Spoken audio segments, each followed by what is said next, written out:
মালিক ପୂଜ୍ୟବାଦ ଆଚାର୍ଯ୍ୟ ବସିଥିଲେ ଏବଂ ସେହି ସମୟରେ କହିଲେ ଯେ ଯେଉଁମାନେ ଡେଲାଙ୍ଗରୁ ଆସିଛନ୍ତି ମୋ ସାମ୍ନାରେ ବସନ୍ତୁ। ଆଗରୁ ବି କହିଛି, ଯେହେତୁ ସମ୍ପୂର୍ଣ୍ଣ ରୂପେ ଏସବୁ କାମ ସରିଯାଇଛି ସେଥିପାଇଁ ଆଉ ଥରେ କହୁଛି। ଏବଂ ତାପରେ କହିଥିଲେ ସେଇ 90s କଥା, ଯେଉଁ ସମୟରେ ପ୍ରଥମ ଆଚାର୍ଯ୍ୟ ଦେବ ପରମ ପୂଜ୍ୟବାଦ ଶ୍ରୀ ଶ୍ରୀ ବଡ଼ଦା ପୁରୀରେ ଅବସ୍ଥାନ କରୁଥିଲେ ଏବଂ ଆଜିର ଯେ ଆଚାର୍ଯ୍ୟ ଦେବ ମାଲିକଙ୍କର ନାତି ହେବେ, ସେହି ସମୟରେ କାଲକାଟାରୁ ପୁରୀ ଆସୁଥିଲେ ଟ୍ରେନ୍ରେ। ଏବଂ ଏଇ ଆପଣମାନେ ଦେଖୁଛନ୍ତି ଏଇ ଯେଉଁ ବିଶ୍ୱନାଥ ମୁଣ୍ଡିଆ ଆଗରେ ଥିବା ଡେଲାଙ୍ଗ ଷ୍ଟେସନ୍, ଏଇ ବିଶ୍ୱନାଥ ମୁଣ୍ଡିଆ ଏବଂ ଡେଲାଙ୍ଗ ଷ୍ଟେସନ୍ ମଧ୍ୟରେ ଏ ଯେଉଁ ଟ୍ରେନ୍ ଲାଇନ୍ ଯାଇଛି, ଏଇଠି କୌଣସି ଗୋଟେ ଜାଗାରେ ରେଳ ରୋକ ହେଇଥିଲା। ସେହି ସମୟରେ କାହ୍ନୁଚରଣ ଲେଙ୍କା ଆମ ରେଲୱେ ମିନିଷ୍ଟର ଥିଲେ ଏବଂ ରେଳ ରୋକଟା ବହୁତ ସମୟ ଧରି ଚାଲିବାରୁ ଡିଟେନ୍ ହେବାରୁ ମାଲିକ ଏଇ ଜାଗାରେ ଆପଣ ଯେଉଁ ନୟନଜୋରି ଦେଖୁଛନ୍ତି, ଠିକ୍ ସେଇ ନୟନଜୋରିରେ ସେହି ସମୟରେ ପାଣି ଥାଏ। ମାଲିକ ସେ ପାଣିକୁ ଅତିକ୍ରମ କରି ଜଣେ ବାଇକ୍ ଆରୋହୀଙ୍କ ସହିତ ଠାକୁରଙ୍କ ପାଇଁ କିଛି ଭୋଗ ଆସିଥିଲା, ତାକୁ ନେଇକି ପୁରୀ ଯାତ୍ରା କରିଥିଲେ। ତାହା ହିଁ ଏବଂ ସେଦିନ କହୁଥିଲେ, ତେଣୁ ମୋ ଡେଲାଙ୍ଗ ସହିତ ଗୋଟେ ବିଶେଷ ସମ୍ପର୍କ ଅଛି, ଆଉ ସେଇ ବିଶେଷ ସମ୍ପର୍କଟା ଆଜି ସ୍ମୃତିରେ ପରିଣତ ହେଇଛି। ତ ତାଙ୍କ ଦୟାର କଥା କ'ଣ କହିବି, ସେ ତ ମୋର ଧୃଷ୍ଟତା ହେବ, ଯାହା ବାଇବେଲର କଥା, I am from ever over, you are from ବିନିଥ୍।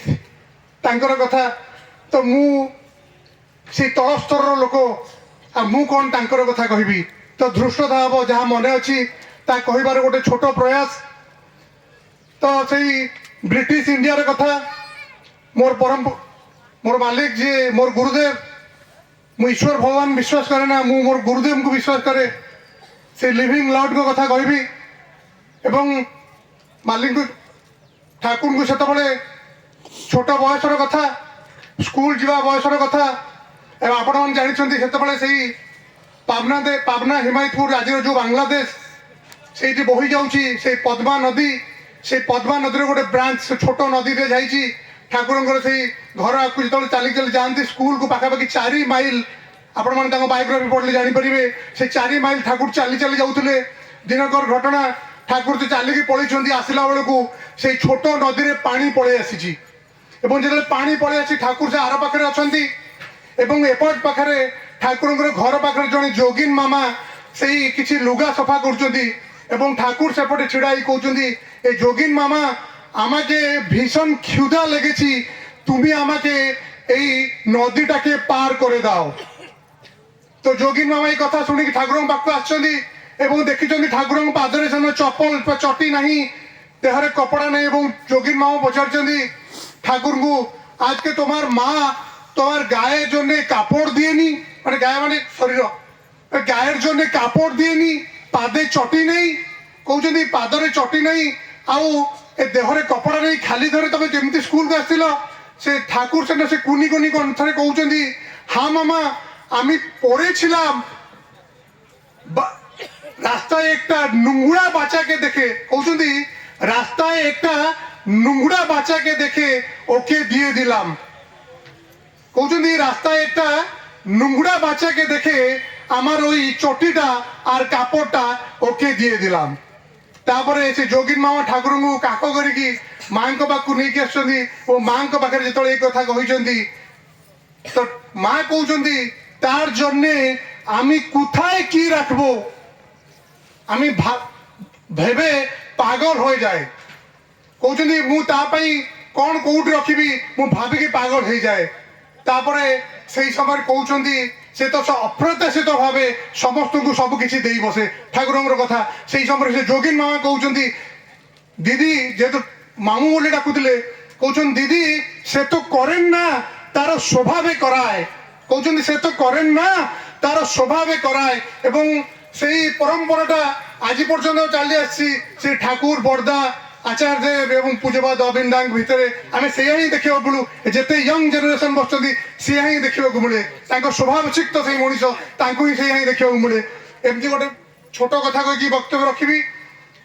ତ ଆଚାର୍ଯ୍ୟ ବସୁଛନ୍ତି, ଗୋଟେ ମା ଗୋଟେ ଛୋଟ ପିଲାଟାକୁ ଦୂରରେ ଧରିକି ଛିଡ଼ା ହେଇଛି ଏବଂ କାନ୍ଦୁଛି ଏବଂ କାନ୍ଦି କାନ୍ଦି ଯେତେବେଳେ ପାଖକୁ ଆସିପାରୁନି, କିଛି ଭାଇମାନେ ସେ ପାଖକୁ ଯାଇଛନ୍ତି ଏବଂ ପଚାରୁଛନ୍ତି ଯେ ଏଠି କାହିଁକି କାନ୍ଦୁଛ? ସେ କହୁଛି, ସେ ମାଆଟା କହୁଛି ମୁଁ ଆଚାର୍ଯ୍ୟଙ୍କ ପାଖକୁ ଯିବା ପାଇଁ ଚାହେଁ। ତାପରେ ଆଚାର୍ଯ୍ୟଙ୍କ ପାଖକୁ ଆସିଛନ୍ତି ସେ ମା, ସେଇ ତାର ସେ ଛୋଟ ପିଲାଟାକୁ ନେଇକି, ଏବଂ କହୁଛନ୍ତି ମୋର ଆପଣଙ୍କ ପାଖରେ କିଛି ନିବେଦନ ଥିଲା, ମୋର ବା ଆପଣଙ୍କ ପାଖରେ କିଛି କହିବାର ଥିଲା। আচার্য দেব কৌচন্দি বলুন মা। তারপর সে কৌচন্দি যে আমার বাচ্চাটা আপনাকে মানুষ ভেবেছেন, কৌচন্দি আমার বাচ্চাটা আপনাকে মানুষ ভেবেছেন ও ঠাকুরকেই মানুষ ভেবেছেন।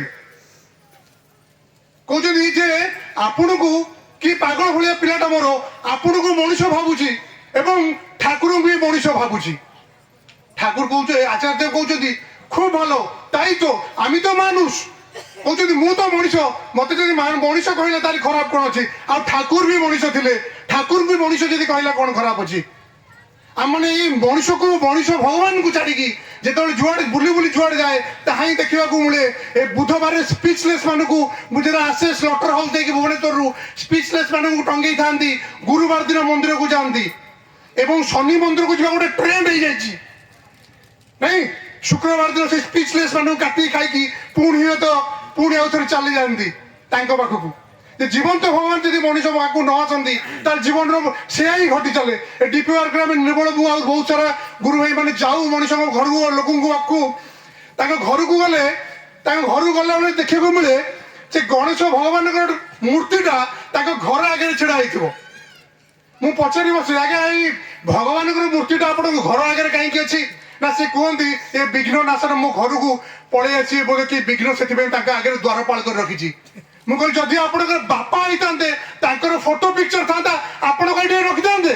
ରଖିନଥାନ୍ତେ କେବେ। ତେଣୁ লিভিং ଆଇଡିଆଲ ଯେତେବେଳେ ମଣିଷ ଜୀବନରେ ନଥାଏ, ମଣିଷ ଏହା ହିଁ କରେ।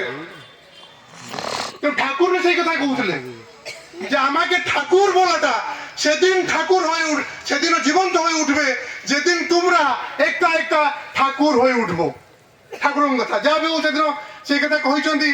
ଏବଂ କହିଲା ପରେ ଆଚାର୍ଯ୍ୟ ଦେବ କହୁଛନ୍ତି ଖୁବ ଭଲ, ଠାକୁର ତ କହୁଥିଲେ ଯେ ମୁଁ ଗୋଟେ ମଣିଷ, ଆଉ ସେ ବି ସେ ଛୋଟ ପିଲାଟା କହିଛି ମଣିଷ କିଛି ଅସୁବିଧା କ'ଣ ଅଛି? କାରଣ ମୁଁ ପଢ଼ିଛି ପୂଜ୍ୟ କେଷ୍ଟଦା କହୁଥିଲେ, ପୂଜ୍ୟ କେଷ୍ଟଦାକୁ ଏମିତି କିଛି ବିଜ୍ଞାନୀ ମଣିଷ ମାନେ ବସିଥିଲେ, ପଚାରୁଛନ୍ତି ସେଦିନ ଯେ ଠାକୁରଙ୍କୁ ଆପଣ କେମିତି ଦେଖୁଛନ୍ତି? ଦୁଇଟା ୱାର୍ଡରେ କହିଥିଲେ ସେଦିନ, ମୁଁ ଠାକୁରଙ୍କୁ ଦେଖୁଛି ଏ ହାଡ଼ ମାଂସ ସଂକୁଳ ଛାଡ଼ିଦେଲେ ଗୋଟେ ଏନର୍ଜିର ସୁପ୍ରିମ ରୂପ, କେଷ୍ଟଦା କହିଥିଲେ। ଏବଂ ତାପରେ କହୁଛନ୍ତି ଠାକୁର ହଉଛନ୍ତି the best man of the age. ଏଟା ଆଚାର୍ଯ୍ୟ ଦେବଙ୍କ କଥା ନଥିଲା, ସେଦିନ ସେଇ କେଷ୍ଟଦା କହୁଥିଲେ, ଋତିକ ଆଚାର୍ଯ୍ୟ କହୁଥିଲେ Thakur is the best man of the age. ଏଇ ଏଜ୍ର ସେ ହଉଛନ୍ତି ବେଷ୍ଟ ମ୍ୟାନ୍।